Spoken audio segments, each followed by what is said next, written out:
Bienvenidos, queridos amigos, a una nueva edición de este programa. Se llama Marcando el Norte. Don Jorge, el Norte. Don Jorge Fernández Díaz. No don Jorge el Norte, sino don Jorge Fernández Díaz. Servidor de ustedes.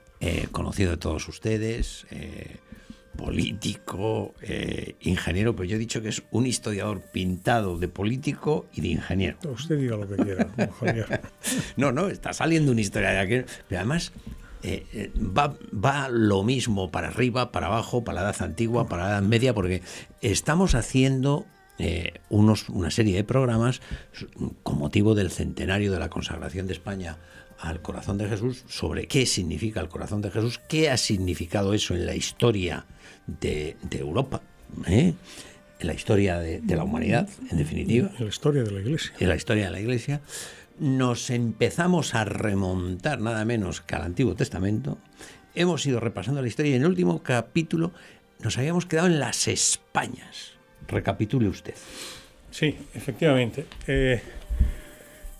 Pues vamos allá. Nos habíamos quedado la semana pasada en las Españas en las Españas y cómo esa promesa, esa gran promesa que el Sagrado Corazón de Jesús le hará al joven jesuita Bernardo de Hoyos, hoy beato Bernardo de Hoyos. Promesa que usted recuerda ahora que se expresa en una frase. Reinaré en España y con más veneración que en otras partes. Estamos hablando del año 1733. Por tanto, como muy bien señala usted, al hablar de España hay que hablar de la España de aquel momento. Las Españas. Las Españas, es decir, la actual España más Hispanoamérica, las naciones hispanoamericanas y Filipinas. Bien, han pasado 290 años. 15 naciones se han consagrado al Sagrado Corazón de Jesús, recogiendo también esa devoción al Sagrado Corazón de Jesús, que, como comentábamos al principio, se remonta al Antiguo Testamento, el Nuevo Testamento, los padres de la Iglesia, santos, místicos, papas, Concilio Vaticano II, etc. Pues la consagración significa corresponder al amor de Dios por nosotros, porque Él nos amó primero y por eso nos creó, con la finalidad de que podamos traspasar por este valle de lágrimas, participar eternamente de la naturaleza divina, es decir, participar eternamente de su amor como hijos de Dios que somos por el bautismo y creados a su imagen y a su semejanza, ¿no? Ese amor de Dios, ya aludimos a las profundas raíces teológicas, doctrinales, del magisterio de la Iglesia, y se representa y se simboliza y se encarna como una realidad viva en el corazón de Jesucristo, hombre. Sabemos que Jesucristo, como rezamos en el credo de nuestra fe, verdadero Dios y verdadero hombre. Por tanto, el corazón de Jesucristo, verdadero hombre, es un corazón humano, un corazón de hombre. Y en el corazón representamos la integridad del ser y de manera especial algo que es consustancial a nuestra naturaleza humana, que es el amor.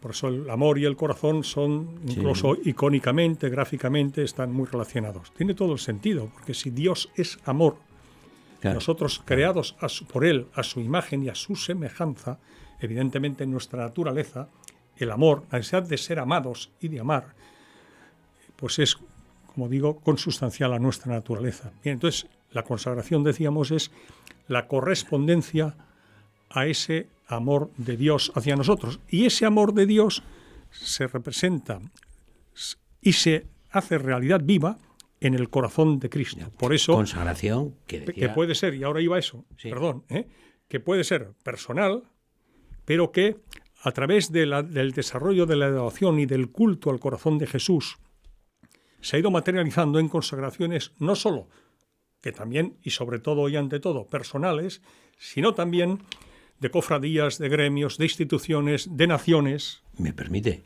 ¿Y familiares? Y familiares. Yo, uno de los recuerdos que tengo de mi infancia, no sé si más o menos coincidimos, es ver en las casas donde hoy preside el salón la televisión, antes lo presidía el Sagrado Corazón. Y en las puertas de las casas está ahí la chapita. Claro, efectivamente, esta es una de las muchas devociones que a lo largo de los siglos... En casa de mis padres había un corazón en un trono magnífico. Eso lo hemos vivido. Por tanto, a través del desarrollo de ese culto, de esa devoción al corazón de Jesús, la consagración personal, la consagración de instituciones, de familias, de gremios, de profesiones, de profesionales, bueno, y de naciones. Está bien eso recordar una cosa que dijo usted al principio. Yo creo que no pasa nada si la volvemos a recordar. Es decir, ¿por qué consagra el rey? ¿Por qué consagra el rey? ¿Por qué España la consagra el rey y no un obispo? Pues porque la consagración de la nación debe ejercerla, bueno, primero porque por algo el corazón de Jesús le pide a Santa Margarita María de Alacoque que el rey de Francia consagre Francia. Claro, de ahí viene ya todo lo demás. Pero además tiene todo el sentido, y es porque ha de consagrar a una realidad quien tenga competencia sobre esa realidad. Claro.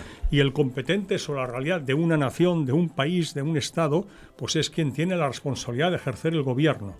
Y eso pues lo representa la máxima autoridad del país. En una monarquía será el rey, en una república será el presidente de la república, claro, como etcétera, fue en Ecuador. Exactamente. Bueno, porque todo esto, todos estos capítulos que hemos hecho hasta ahora, que ya van siendo unos cuantos, no son sino los precedentes para explicar la consagración de España en 1919 por Alfonso XIII.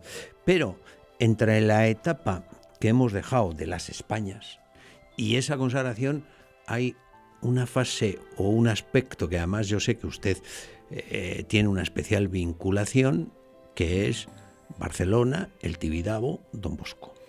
Sí, es decir, el íter es, como recordando, Santa Margarita María de Alacoque, Francia, finales del siglo XVII, comienzo del siglo XVIII, pasa a España.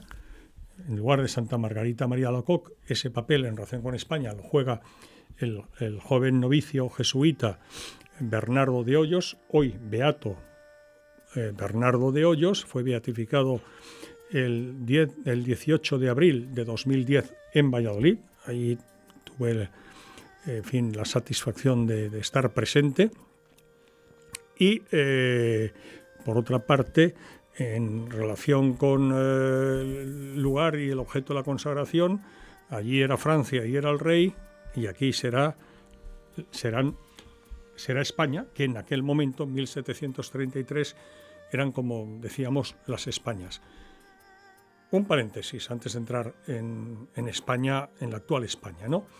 Efectivamente, el tiempo transcurrido también ha puesto de manifiesto que esa expresión de la devoción popular, del culto, de la devoción al Sagrado Corazón de Jesús, ha tenido su proyección en personas, por supuesto, en familias, en gremios, en instituciones, pero también en las naciones. Y recordábamos que hasta el momento son 15 las naciones que se han consagrado por quien tenía la competencia, o la tiene la competencia, al Sagrado Corazón de Jesús, y que de esas 15, 13, las otras dos son Polonia y Brasil, nación no hispanoamericana, pero sí iberoamericana, sí. Portugal, las consagradas. Y la primera, además, pues como recordamos, Ecuador, por medio de su presidente constitucional, doctor Gabriel García Moreno. Bien, vamos a España entonces. Estamos en el siglo XVIII, ha sucedido lo que hemos glosado en estos momentos. Felipe V antes había pedido al Papa Benedicto XIII, pues en fin, misa con oficio propio, como ya dijimos, para que esa devoción, ese conocimiento y posterior devoción y culto al Sagrado Corazón de Jesús se pudiera expandir en sus reinos y dominios, las Españas. Bien, pasa el tiempo, se produce la Revolución Francesa y España padece las consecuencias de la Revolución Francesa, como sabemos, las invasiones napoleónicas, las guerras carlistas. España pasa por un siglo XIX que usted conoce muy bien como catedrático de la materia. Persecución religiosa. Persecución religiosa. Matanza de frailes. Permanente y constante. caída, derrocamiento de la monarquía, la reina Isabel II, de la Casa de Borbón, con ocasión de la Revolución de la Gloriosa, llamada de la Gloriosa, de 1868, República Federal, nueva dinastía, Amadeo de Saboya, que no es casual, nada es casual en la vida, pero claro, en 1870 esa casa, esa dinastía, pasa a regir el Reino de Italia, que ha desposeído de sus dominios en tanto que soberano temporal al Papa, ¿no? Y esa es la situación que hay. Entonces, en ese momento, 1870, España está pasando por un momento de especial conflictividad, ese cambio de dinastía, en fin, la República Federal, y posteriormente, visto el fracaso de la monarquía con esa nueva dinastía y antes la primera república, la República Federal, que en 11 meses tuvo 4 presidentes de la República, con eso está dicho todo. Bueno, pues una restauración monárquica también en la Casa de Borbón. Y en este caso será Alfonso XII, hijo de la reina depuesta Isabel II. Bien, como sabemos, Alfonso XII muere pronto y tendrá un hijo póstumo que será Alfonso XIII. Y ahí entraremos en el capítulo relativo a la consagración de España. Pero para contribuir a difundir el culto al Sagrado Corazón en España, hay efectivamente a finales del siglo XIX, coetáneo en el tiempo con el nacimiento de Alfonso XIII, un hecho muy relevante. A saber. Que es efectivamente San Juan Bosco y el Tibidabo, el templo del Sagrado Corazón de Jesús. Usted, aquí en España, Barcelona. Todo el mundo conoce el Tibidabo, pero nos ven. Pues lo vamos a explicarlo. Mucha gente fuera de España. Efectivamente. Estamos en 1885, prácticamente coetáneo, como digo, con el nacimiento del rey Alfonso XIII. La devoción al corazón de Jesús se está desarrollando en el ámbito de la Iglesia católica. Ya veremos que una mística alemana, la Beata María del Divino Corazón, trasladará reiteradamente la petición al Papa León XIII de que Jesucristo quiere que se consagre el mundo, no hay jefe de Estado del mundo, claro, Papa, por lo tanto el Papa consagre el mundo al Sagrado Corazón de Jesús. Ese es el entorno general de la Iglesia.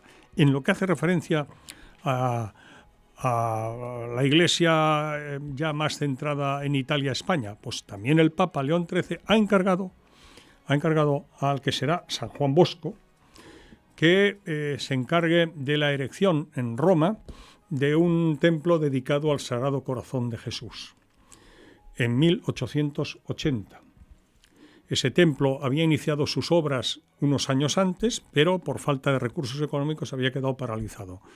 Para don Bosco, fundador de los salesianos, San Juan Bosco, ahora, pues era un reto muy difícil, pero por eso era San Juan Bosco, ¿no?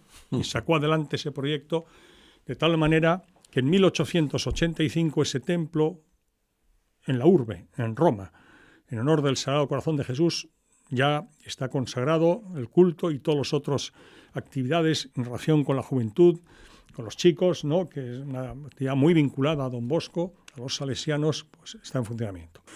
Bien, y en Barcelona, España, pues hay una mujer, Dorotea Echopitea, es chilena y está casada con un barcelonés, hacendado, y esta mujer, Dorotea Echopitea, es una mujer profundamente piadosa, creyente, ¿no? Y tiene un especial interés en la educación de los niños. Es invitado y, por tanto, apoya mucho a la labor que los salesianos, claro, en favor de la educación de los niños, etcétera, pues los jóvenes, está haciendo, forma parte de su carisma, ¿no?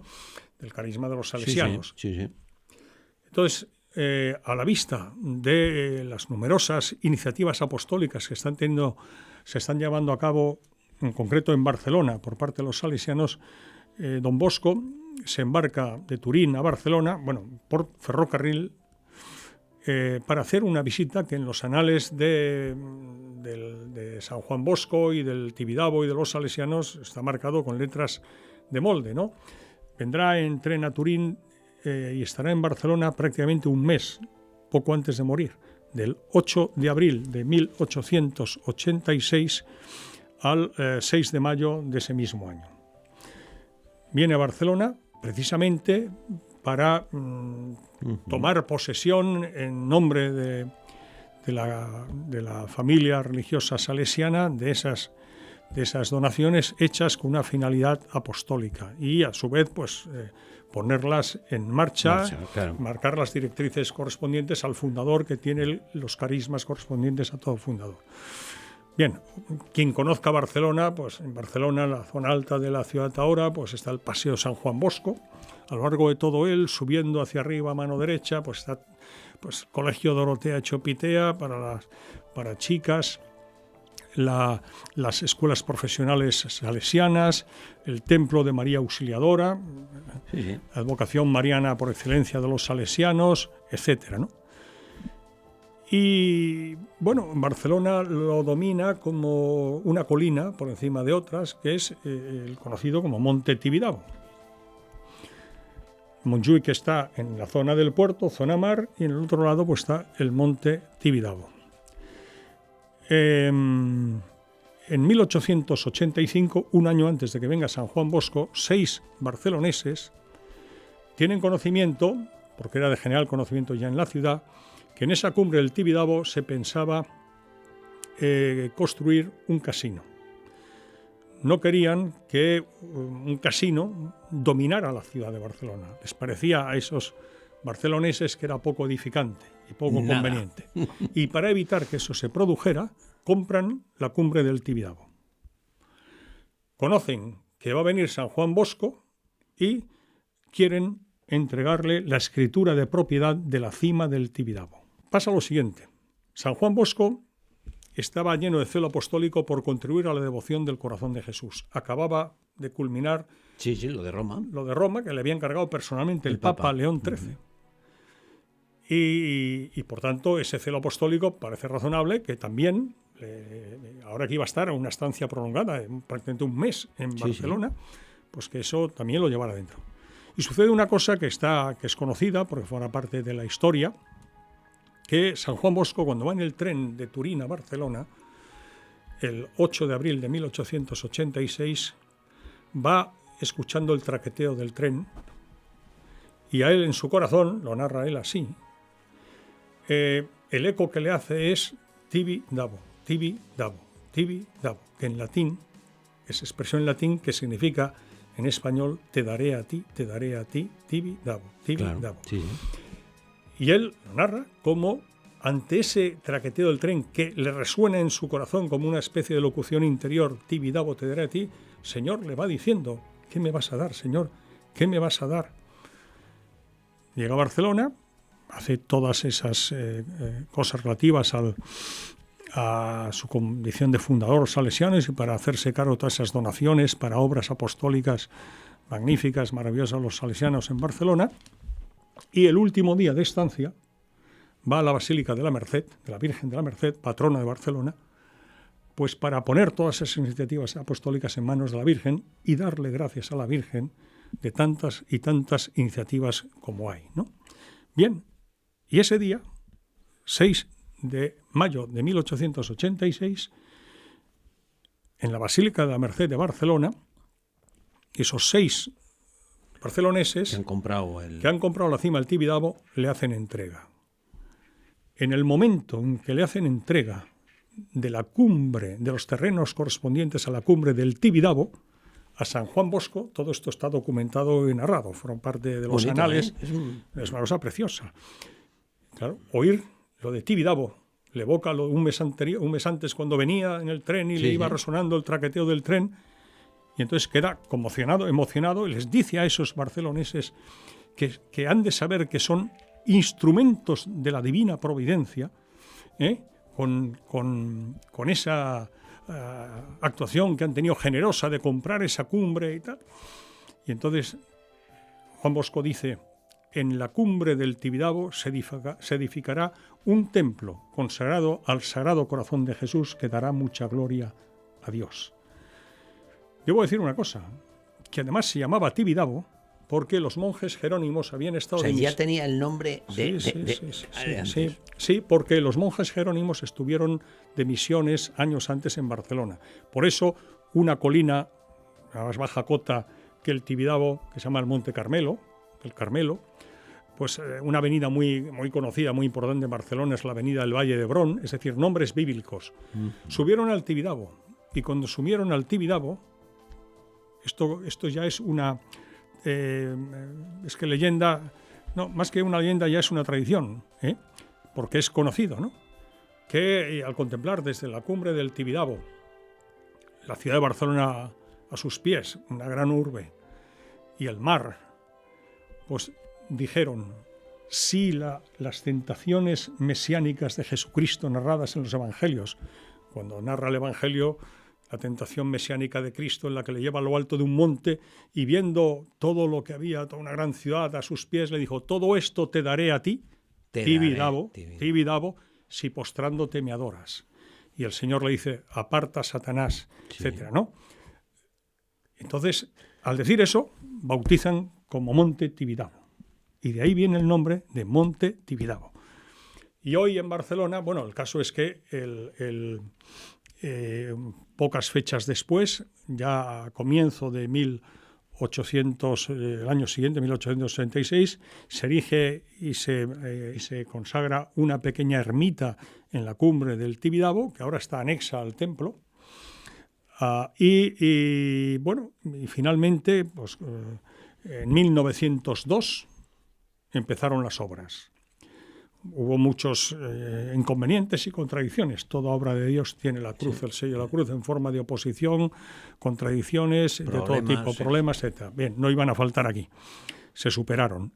Una no menor fue que se quería ubicar ahí un observatorio astronómico, el Observatorio Astronómico Fabra, que está ahora en una colina que está muy próxima al monte, a la denominada Monte Carmelo y muy cerquita de la cumbre del Tibidabo, ¿no? Todo se superó. En 1902 empezaron las obras. Hubo una gran destrucción con ocasión de la Guerra Civil y finalmente las obras del Templo del Sagrado Corazón de Jesús de Barcelona culminaron en 1961. 1961. Esa es una fecha muy significativa porque en el año 1961 se conmemoraban los 75 años de ese 1886 en el que hicieron donación a San Juan Bosco de la escritura de propiedad de esos terrenos y a su vez de otro evento que es el cincuentenario del Congreso Eucarístico Internacional que se celebró en Madrid en 1911. 11 y 50, 61, 86 y 75, también pues 1961.